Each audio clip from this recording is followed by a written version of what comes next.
Samo is Why number are you always one. taking my place? He wants to learn how to do it wrong so he can tell all his people. I'm trying to help you guys out. What are we doing? Posterior glide, inferior glide, GH. Oh. So the first one is just a repeat. If the shoulder's stiff, elbow takes on more force. So the first one is what you did last week with stiffness towards the shoulder, checking posterior, inferior glide, checking the overall capsule, doing a distraction. So we don't need to go over that because you guys just had a checkout on it. Proximal radial ulnar, we're going to target the radial head. Scoot over to your left. Okay. So with this, if I'm on the radial head anteriorly and I want to push posteriorly, what motions do I want? Is he limited in? Wait, can you say that one more time? I'm on the anterior radial head and I want to push posteriorly or dorsally. What is he limited? Pronation. Yeah, pronation. Okay, what is it? I thought by doing Extension is one.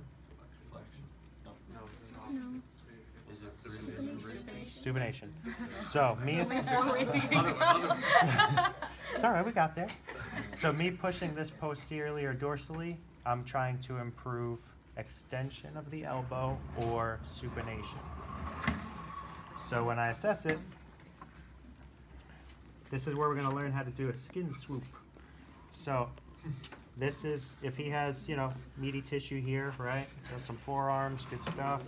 So we need to get this out of the way. So radial head is back here, so we're going to trace along to the front. I need to swoop the skin out of the way to get a better grip onto the anterior aspect of the humeral head. My right arm in this case is going to give a little distraction. And then all I'm doing is pushing posteriorly. Now let's say he fractured himself. He was in a sling or a brace or whatever. So now he's like this. And I still want to check posterior. How is that going to change? yeah, I was gonna say you'd have to stabilize it there. Swoop away. Stabilize, and my posterior glide is now this way. So there's no change to the direction, the concept. It's just changing body treatment plane, body mechanics. Okay, so originally he was anatomic position. That's and then, ideally your goal, right? Okay. Is you're trying to do this, but he is stiff here, but that's mostly. So you brought him to his A little joint limitation and muscle. did it there. Yep, so we're here, skin swoop, get on the anterior radius, traction, glide. Now we could always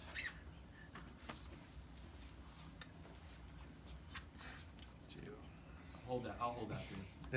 I'm a PT, you won't find much in there. Thanks. Get off those loads. You could always block them to get them at a higher surface to get a buttress, stabilize the humerus to do it too. If, let's say, especially, they need to get more range because maybe you run into the table and I can't get them fully at 0. So we could do that. Is that the only position that you could use them, or can you seated? Or? Seated is fine if it's strictly supination. Otherwise, it would be harder for you to be, I mean, he could be seated, yeah, with his arm, you know, here. Yeah. And I could be standing, that's fine. Okay.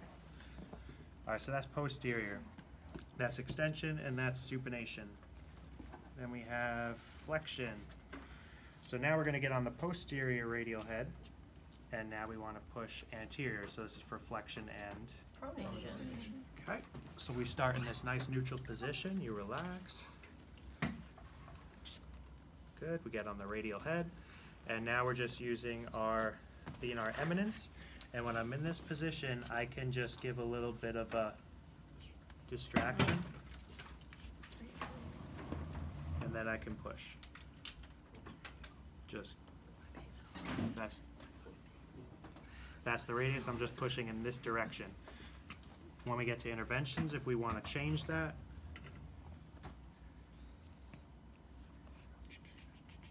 and I'm just changing. See how my hand moves? Changing what though? Treatment plane. Oh, that's your. And why would you do that if it? Because he has a problem with flexion, I need to change my angle. Treatment plane. How come you're moving at the same time? Is that I was the- just demonstrating Oh, for you okay. guys that that's the. Sorry. So I could just put it here. Okay, great. and then go there. Give my traction and glide. Is that just from like how much flexion they have? Yeah. Okay, so Yeah. if they have this, then you would push it from here at range. Right.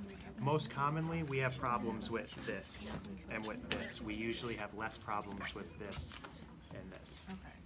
But that doesn't mean it's not a, That way would just be like in the pronated stage. Yes. And then you do yes. Because now it's in a position where you can glide it better. okay. Okay, so that's what I'm checking. I'm just assessing the joint.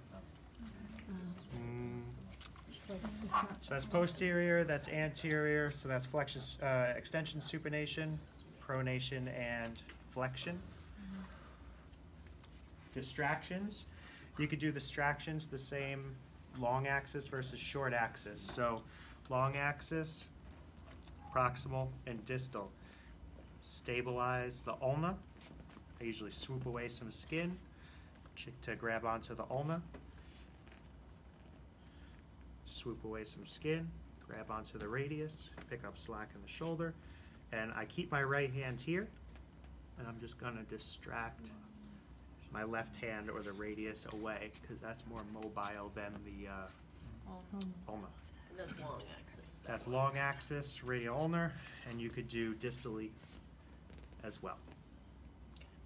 Is that for, and if you do it more distally, is that for both the ulna and radius? I still stabilize with one, move the other. Okay. Technically, if you could always check side to side, distract, distract, distract, distract. Okay. You can glide either or. And when would you do that? Proximal and distal is for supination and pronation, because that's their jobs. Dr. Roach, you're pulling Oh, because if it's in the axis or you can't away do from it? grinding on the- Long axis away. Okay. So I'm pulling towards Yeah, me, it's that like way, radial. this way. This is just a buttress. Think of it like this is one bone, this is the other bone. I'm trying to do this. How would a patient present that might need that? Just guard, like tight guarding? Yeah, so it's someone who's, maybe he had a fracture, distal radius fracture. He just gets out of his cast. And so now he's having a hard time opening up to supination. That's something you could do. Okay. And that's something you could check up here as well. Okay. Because they're generally stiff because they're in a cast for 6 to 8 weeks. Are you swooping for this one as well or no? You always swoop for the forearm just to try your best to get on the bones. Dr. Rush, I just want to get the names correct. So if you're distracting at the distal forearm, that's long axis distraction? They're both long axis because Okay. this is the axis. This is proximal long axis, distal long axis. Okay. Whereas then we get into short axis. Sorry. You're good, you're good. A little less, got overzealous there. Good, thank you. Relax, I won't hurt you. We supinate to get the arm bones in an anatomical position so they don't overlap. Then we pick up slack in the shoulder, buttress forward with my shoulder, and then I swoop. That's your short axis. Very same as shoulder, right? Long axis, short axis, short axis. Distraction's the same. Nothing changes with the technique. It's just your application of where you're putting your hands. So that's short axis through the humeral ulnar and technically humeral radial as well. Distal radial ulnar, radial carpal. Distal radial ulnar we did already. You could check posterior. You could check anterior. You can check, bless you, traction, radial carpal. I'll leave it to the man with a plan back there for later. All right. When you're doing this, I want you guys to tell your partner what bones you're moving, the roll, the glide, the why.